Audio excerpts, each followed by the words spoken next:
आपको ए का योज्य प्रतिलोम निकालना है। परिभाषा वही अप्लाई होगी जो ऊपर थी योज्य प्रतिलोम की, कि ए में किसको जोड़ा जाए कि जोड़ का शरीफ आदमी आ जाए, और जोड़ में शरीफ आदमी यानी योज्य तत्समक पहले पढ़ चुके हैं आप, कौन होता था, शून्य आव्यूह। तो अपन करके देख लेते हैं ना, ए में किसको जोड़े, तो किस वाले स्थान को खाली छोड़ देते हैं, बराबर में आएगा कौन, निश्चित रूप से शरीफ इंसान। तो लिख देते हैं हो तो ए का योज्य प्रतिलोम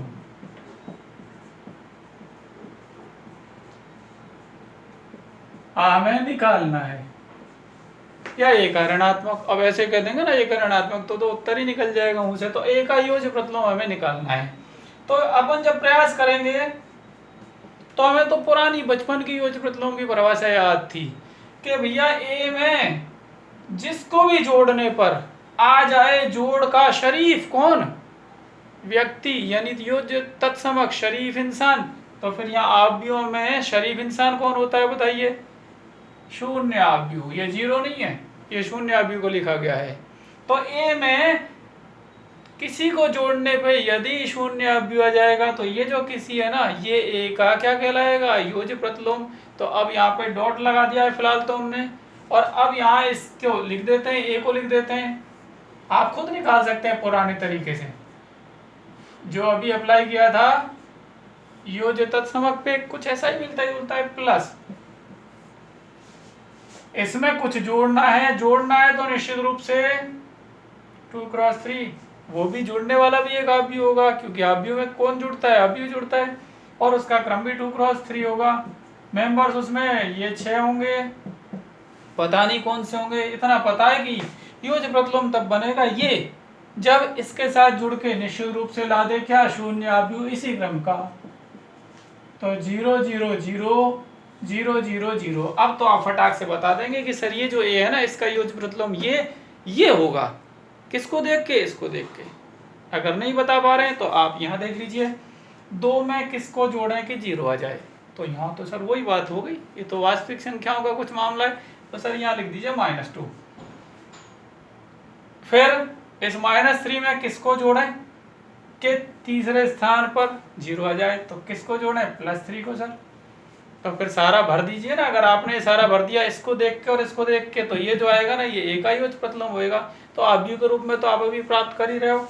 यहाँ 5 था, 5 में -3 जोड़िए सर, 4 है -4 जोड़िए, यहाँ -4 जोड़िए, और यहाँ -2 जोड़िए, क्योंकि इसको इसमें जोड़ने पर अपने आप शून्य आव्यूह आ जाएगा। तो ये जो है ये इसका क्या है, योज्य प्रतिलोम। ये कौन है, ए, इसका ये योज्य प्रतिलोम है, नाम इसका ए है, तो कहीं इसका कोई नाम भी निकल सकता है क्या, अपन देखेंगे। इसको अलग ले जाएं, ये लीजिए ए, ये अलग ले लिया हमने। ये जो भी लिखा हुआ है इसमें से प्रत्येक अवयव में से -1 कॉमन ले सकते हैं ना। जो अदिश गुणा में आपने सीखा वो ये था कि अगर किसी अदिश राशि का गुणा करना है आव्यूह से तो वो सारे मेंबर्स में गुणा करती है। तो सेम कंडीशन यहाँ अप्लाई होती है, आव्यूह के अगर प्रत्येक अवयव में कुछ कॉमन आ रहा है तो आप उसको बाहर निकाल सकते हैं। तो यहाँ ऐसे मान लीजिए -1 कॉमन आ रहा है, जिद से निकाल रहे हैं अपन, तो यहाँ पे हमने ले लिया -1, दिखा दिया -1। माइनस कॉमन लेने के बाद सब कैसे हो जाएंगे, चिन्ह उल्टे हो जाएंगे। तो क्या आया, 2 5 -3 +4 +4 +2, इसी को लेके चला जा रहा है। माइनस चिन्ह कॉमन ले लिया गया है, वापस से ये माइनस चिन्ह ऐसे कैसे देखना, ये कहीं ए तो नहीं है, चेक कर लीजिए, ये ए रहा, आप इसको चेक कर लीजिए। 2 5 -3 2 5 -3 4 4 -2 4 4 -2, सॉरी -2, आपने बिल्कुल यहाँ से माइनस चिन्ह कॉमन लिया था, तो फिर यहाँ पे चिन्ह उल्टा हो जाएगा, इसका प्लस हो जाएगा, बाकी सबके चिन्ह आपने उल्टे कर दिए थे। तो ये जो आया ये अब ए है, साथ में कौन सा चिन्ह लगा हुआ है, माइनस, तो ये -a है। ये जो आव्यूह था जिसने ए के साथ जुड़ करके शून्य आव्यूह ला दिया, ये कौन है एक्चुअल में, -a है। तो क्या हम कह सकते हैं कि ए का योज्य प्रतिलोम ये होता है, मतलब -a होता है। इस केस में कह सकते हैं बिल्कुल, और हर केस में कह सकते हैं किसी भी आव्यूह का योज्य प्रतिलोम उसका ऋणात्मक होता है। जैसे यहाँ ए का योज्य प्रतिलोम कौन आया, -a। क्यों आया, क्योंकि ए में -a जोड़ने पर शरीफ व्यक्ति आ गया जोड़ का, ठीक है। तो उल्टा भी बोल सकते हैं, -a का योज्य प्रतिलोम कौन होता है, +a। तो हम यहाँ लिख सकते हैं ए का, हमने सारे अवयवों को एक ही नाम दे दिया है, योज्य प्रतिलोम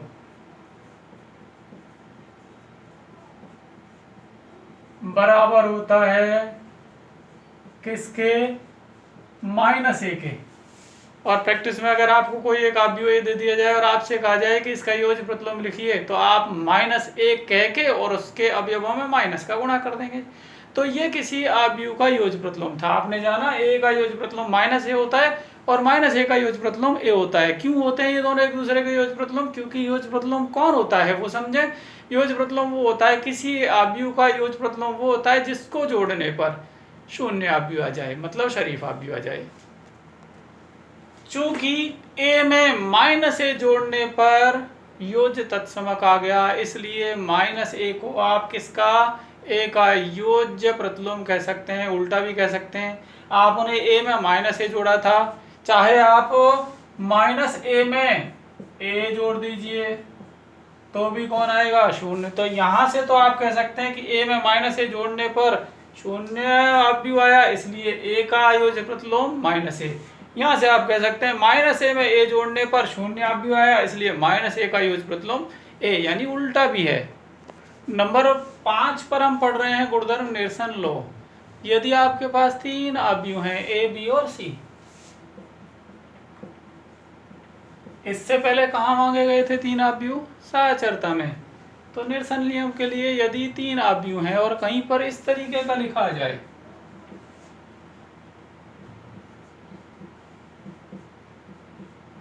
कि a में आपने b जोड़ रखा है, ठीक है, और a में आपने c जोड़ रखा है। आपने एक बार a में b को जोड़ा और आपने दूसरी बार a में c को जोड़ा और बाई चांस ये बराबर आ गए, मतलब ये पूरा रिलेशन कहीं पे लिखा हुआ है कि a + b इक्वल है a + c के। तो फिर निरसन नियम क्या कहता है, निरसन नियम ये कहता है, जाने दीजिए। तो इस केस में आप एक तरीके से काट सकते हैं, काटना बड़ा पसंद है ना, निरसन का मतलब काटना, निरस्त करना। तो आप इस केस को, इस रिलेशन को जिसमें a + b बराबर दे रखा है a + c के, मैं a से a को काट के, चाहे आप दिखाएं चाहे आप ना दिखाएं, निरस्त करके लिख सकते हैं क्या, b = c। अगर आप इस केस से इसको काट के लिख दें b = c, तो ये कहलाएगा कि आपने निरसन नियम का पालन किया, आपने कुछ निरस्त किया। ये अलग बात है कि आपने जिसको काटा वो दोनों ही स्थितियों में बाईं तरफ था, तो ये कहलाता है वाम निरसन नियम।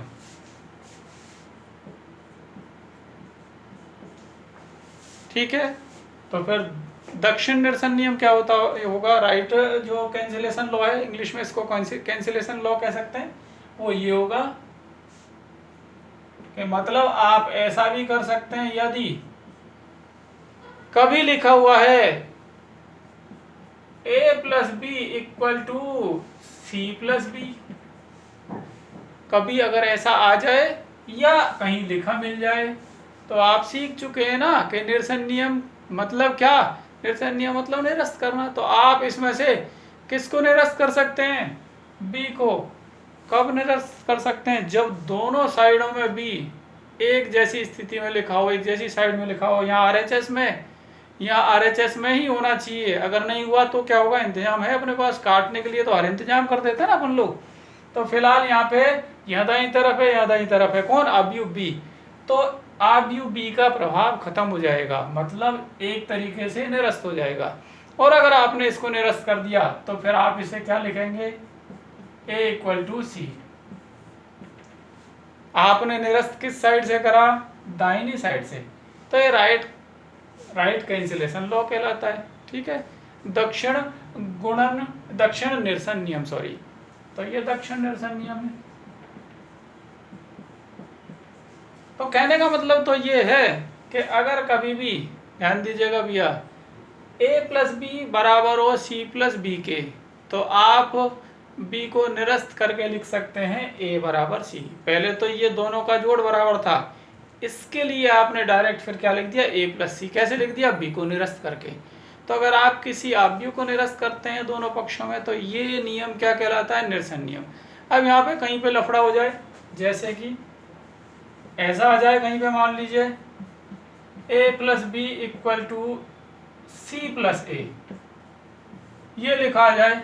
अब आप तो उठा लेंगे ना चाकू काटने के लिए, तो नॉर्मल वे में सामान्य संख्याओं में आप काट देते थे, वहां भी यही बात होती थी जो अभी सिखाई जा रही है। ए से ए डिसिप्लिन के हिसाब से तो नहीं कट सकता, बाकी उठा पटक में तो काट ही सकते हो। आप लिख सकते हो ए से ए को काट को बी इक्वल टू सी, पर डिसिप्लिन ये नहीं कहता है। डिसिप्लिन ये कहता है वाम पक्ष में है जबकि वहां दक्षिण पक्ष में, तो काटने के बाद इसका नाम क्या दोगे, वाम दक्षिण निरसन नियम, दोनों घसपस करके, वो नहीं होता है। तो फिर आप चाहे तो इधर ए को क्रम बदल दीजिए, आप ए का क्रम बदल दीजिए, आप ए प्लस बी के स्थान पर क्या लिख दीजिए, बी प्लस सी लिख सकते हैं ना आप, क्योंकि जोड़ के लिए दो आव्यूहों का जोड़ क्या करता है, क्रम विनिमय के नियम का पालन करता है। तो ए प्लस बी को लिखा जा सकता है बराबर बी प्लस ए के। तो आप चाहे तो इसको बी प्लस ए लिख दीजिए, या इसको आप क्या लिख सकते हैं, सी प्लस ए को ए प्लस सी, तो आ जाएंगे दोनों। तो हमने यहाँ ए प्लस बी को एज इट इज लिखा और सी प्लस ए को लिखा ए प्लस सी, और साथ में लिखा कि ए और सी जो हैं, ए व सी किसके लिए, योग के लिए किसका पालन करते हैं, क्रम विनिमयता का पालन करते हैं, इसीलिए इसकी जगह ये लिखा। अपना एम क्या था इनको लिखने का, चाकू चलाना, तो बस इसके बाद चाकू चला दीजिए। अभी भी आप लिख सकते हैं बी इक्वल टू सी। देखिए ये जो रूल्स है ना, अभी 12th क्लास में इनका कोई ज़्यादा इमेज नहीं है, ज़्यादा यूजफुल नहीं है, पर जब आप ग्रेजुएशन करेंगे तो बीजगणित में, एल्जेब्रिक प्रॉपर्टीज में ये खून पिएंगे आपका, तो इसलिए इनको थोड़ा थोड़ा सा समझ लीजिए। थोड़ी बोरिंग है क्योंकि प्रैक्टिस वर्क नहीं है इन पे ज़्यादा से ज़्यादा क्वेश्चन ऐसे बनता है कि यदि ए बराबर एक आव्यूह, बी बराबर दूसरा आव्यूह, सी बराबर तीसरा आव्यूह दिया हुआ है तो सत्यापित कीजिए कि यदि ए प्लस बी बराबर ए प्लस सी हो तो बी बराबर सी। ठीक है, ये आपको सत्यापित करने के लिए इस टाइप के क्वेश्चन बना देता है। मतलब तो हमने समझा नंबर 5 निरसन नियम, जिसमें हमने, अगर आपने वाम तरफ से किसी आव्यूह को निरस्त किया है तो उसको वाम निरसन नियम कहा, और अगर आपने दाहिनी साइड से किसी आव्यूह को निरस्त किया है तो आपने उसको दक्षिण निरसन नियम कहा। आव्यूहों के योग के गुणधर्मों के बाद थोड़ा तसल्ली लेते हुए हम पढ़ रहे हैं गुणधर्म ही। खिलाड़ी अभी भी होंगे आव्यूह ही, पर खेल शुरू हो जाता है अभी गुणन का। तो हम पढ़ रहे हैं आव्यूहों के गुणन के गुणधर्म।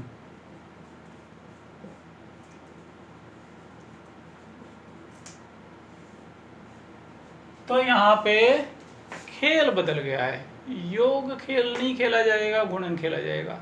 खिलाड़ी अभी भी वही हैं, आव्यूह हैं। गुणधर्मों में से, नियमों में से कुछ नियम तो पहले वाले ही चेक करेंगे अपन लोग, कुछ और नियम जुड़ जाएंगे।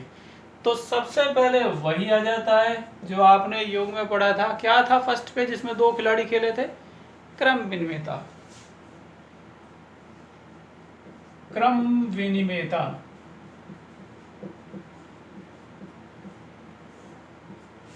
योग में आपने क्रम विनिमयता के लिए कितने खिलाड़ी लिए थे, 2, यानी 2 आव्यूह लिए थे। क्रम विनिमयता के लिए हमेशा ही 2 मेंबर्स लिए जाएंगे, तो यहाँ भी 2 ही आव्यूह लिए जाएंगे, जैसे ए और बी ले लेते हैं, या जो चाहे आप ले सकते। चलिए कंडीशन के हिसाब से जो चाहे आप लिख दीजिएगा। तो हम पढ़ रहे हैं क्रम विनिमयता।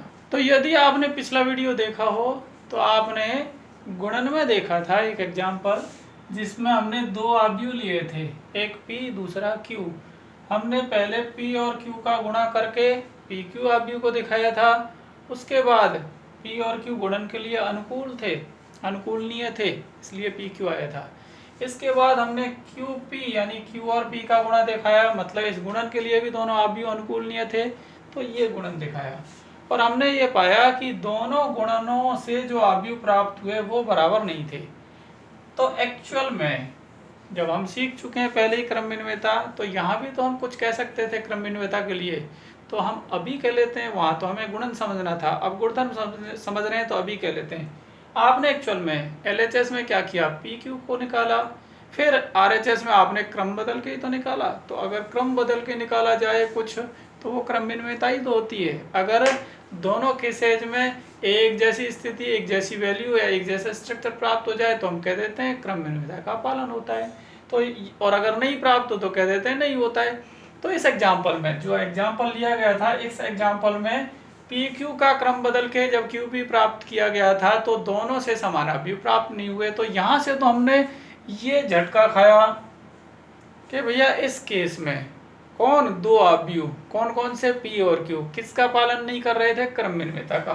कौन सी संक्रिया के लिए, गुणन संक्रिया के लिए। तो यहाँ तो हम ये कह सकते थे, इधर लिख लेते हैं,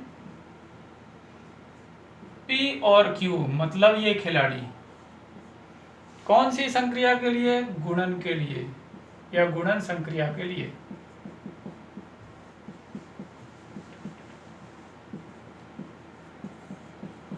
किस नियम का पालन नहीं कर रहे हैं इस उदाहरण में, तो आप कहेंगे क्रम विनिमयता का पालन नहीं कर रहे हैं। क्रम विनिमयता का पालन नहीं कर रहे हैं।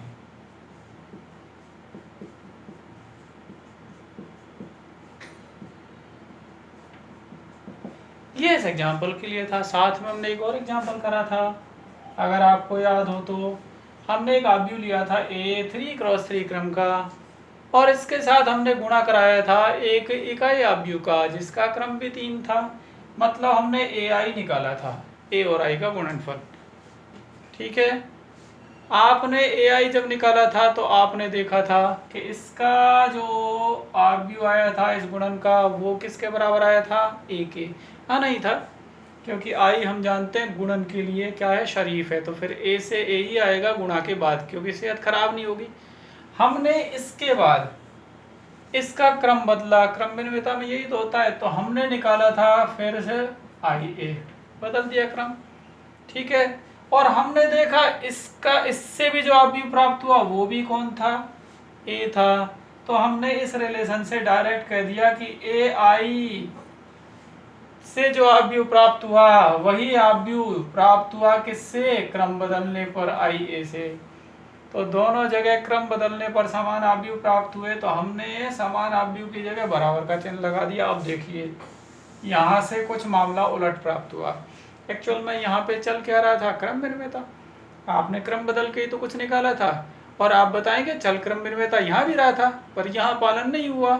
यहाँ पे पालन हुआ था क्या, बिल्कुल, क्योंकि दोनों जगह से क्रम बदलने के बाद भी समान अवयव प्राप्त हुआ था। तो इस उदाहरण में हमने क्या कहा था, इस उदाहरण में हमने कहा था कि A और I, आप खुद लिख सकते हैं, A और I किस संक्रिया के लिए, गुणन संक्रिया के लिए, और किसका पालन करते हैं, क्रम विनिमयता का पालन करते हैं। अब दोनों उदाहरणों को एक साथ यदि देखा जाए समग्र रूप में और सिर्फ दो अवयव इमेजिन करे जाएं तो क्या कहेंगे आप, कि कोई दो अवयव क्या कहेंगे सदैव क्रम विनिमयता के नियम का पालन करते हैं, बिल्कुल नहीं।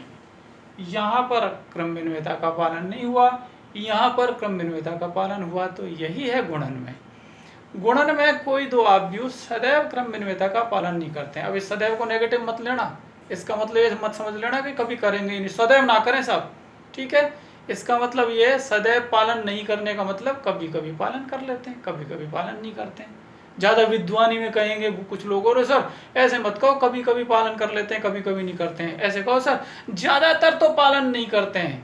दो अवयव गुणन में क्रम विनिमयता का ज़्यादातर पालन नहीं करते हैं और कभी कभी कर लेते हैं, तो ऐसे कह लीजिए।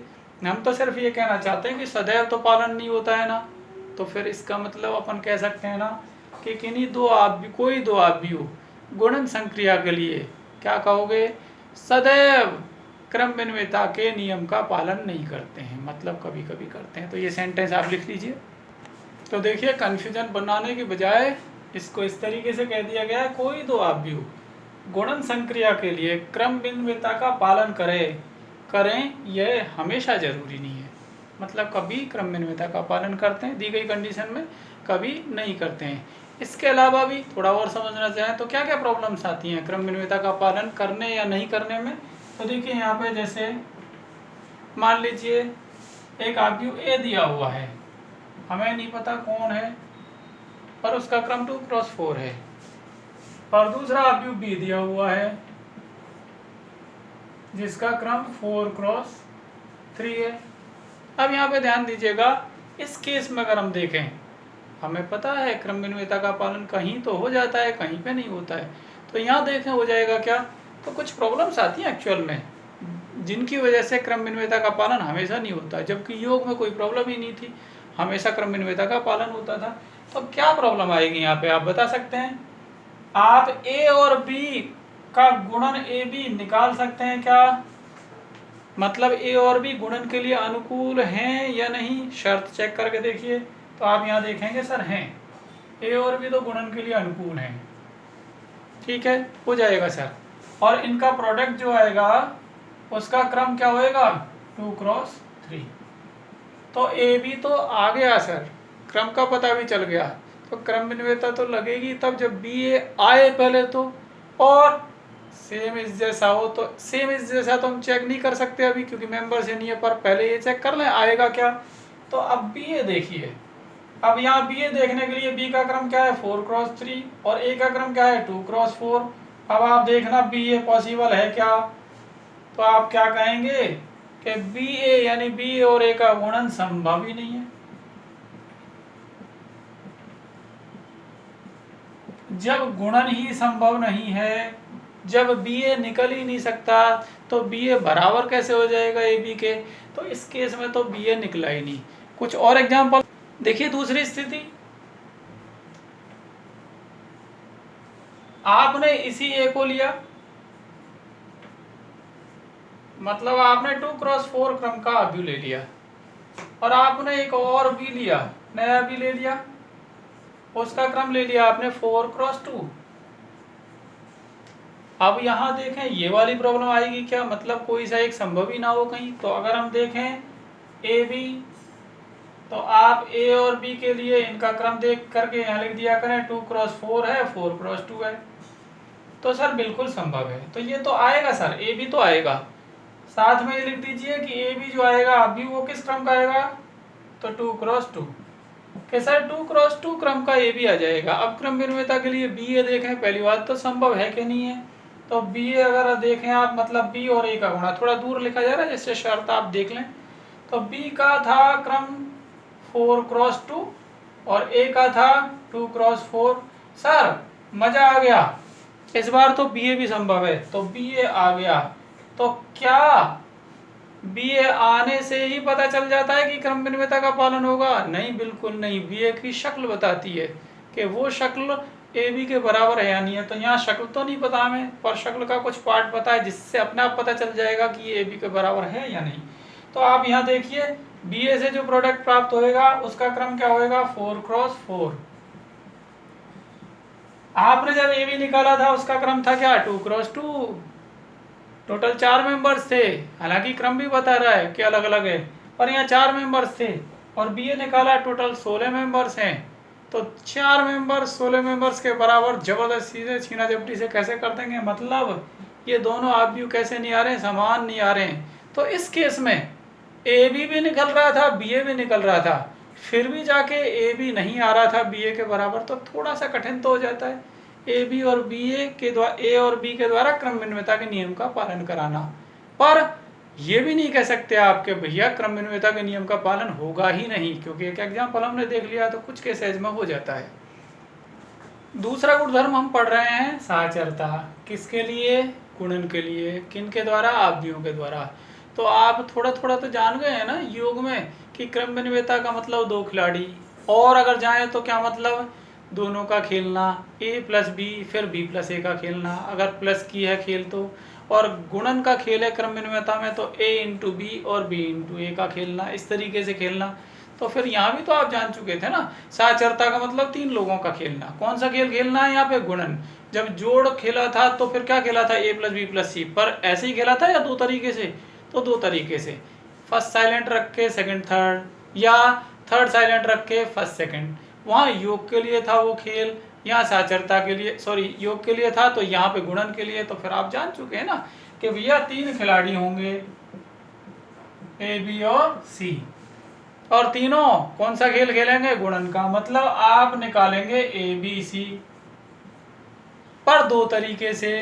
पहले तरीके में आप ए को साइलेंट रख के बी और सी का गुणा करेंगे। दूसरे तरीके में सी को साइलेंट रख के पहले ए और बी का गुणा करेंगे, फिर सी का गुणा करेंगे। ठीक है।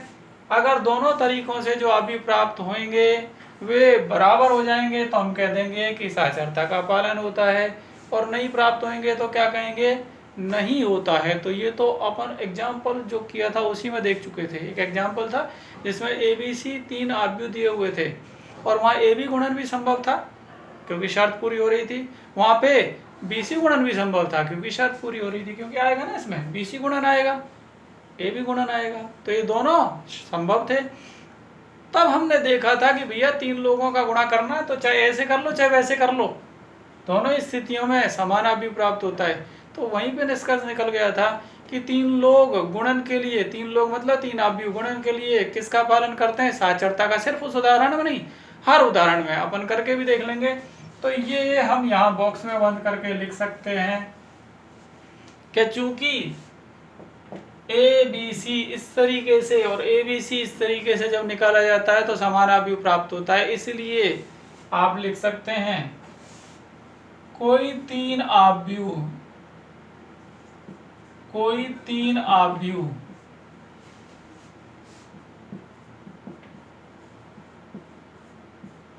क्या गुणन किसके लिए? गुणन संक्रिया के लिए।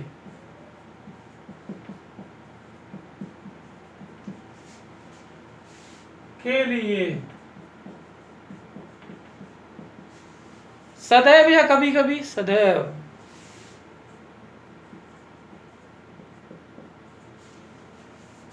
किसका पालन करते हैं? साचरता का पालन करते हैं। साचरता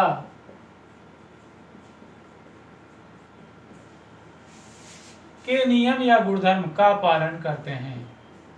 पर अगर सिर्फ इतना कहा ना तो गड़बड़ होगी।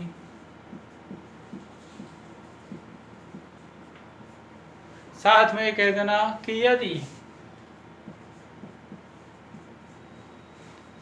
इस साचरता के पालन में जितने भी गुणन आवश्यक हैं, जैसे यहाँ बी सी आया और फिर बी सी के बाद इस बी सी का ए से गुणन आया, यहाँ पे ए और बी का ए भी गुणन आया और सी गुणन आया, तो जितने भी गुणन आवश्यक हैं पालन कराने के लिए यदि वे संभव हों तो, वरना ऐसे नहीं है ए बी सी लिख दिए किसी भी क्रम में और बी और सी का गुणा हो ही नहीं रहा और आप इसको पढ़ लो।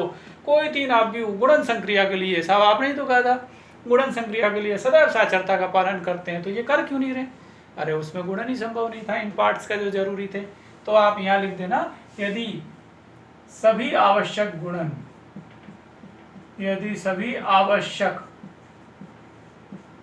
गुणन संभव हो,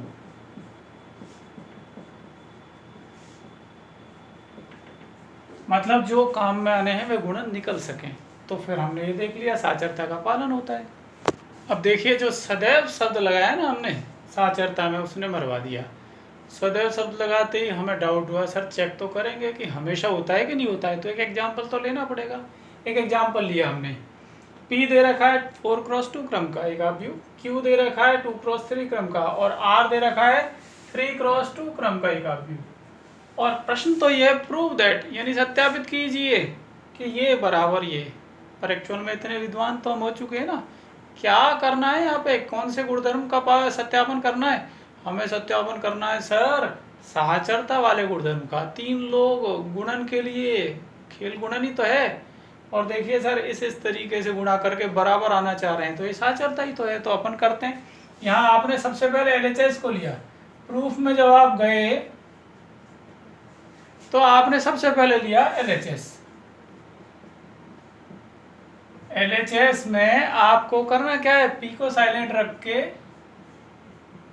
QR को पहले गुणा करना है, यदि ये संभव है गुणा। तो उसमें डेफिनेशन में कहा गया था यदि जरूरी गुणन संभव हो तो यहाँ PQR सारे लिख के QR को पहले गुणा कराइए, उसके बाद फिर P का गुणा कराइए और प्रोडक्ट प्राप्त कीजिए तीनों का। आपने P, Q और R को लिखा तो Q और R को देख के पहले हमें गुणा करना है Q और R का, तो देखा हमने तो हमें मिला कि जो गुणन क्यू आर है वो संभव है, और जो क्यू आर से अभी आएगा उसका क्रम क्या होगा 2 क्रॉस 2 का। तो ये गुणन कराएं।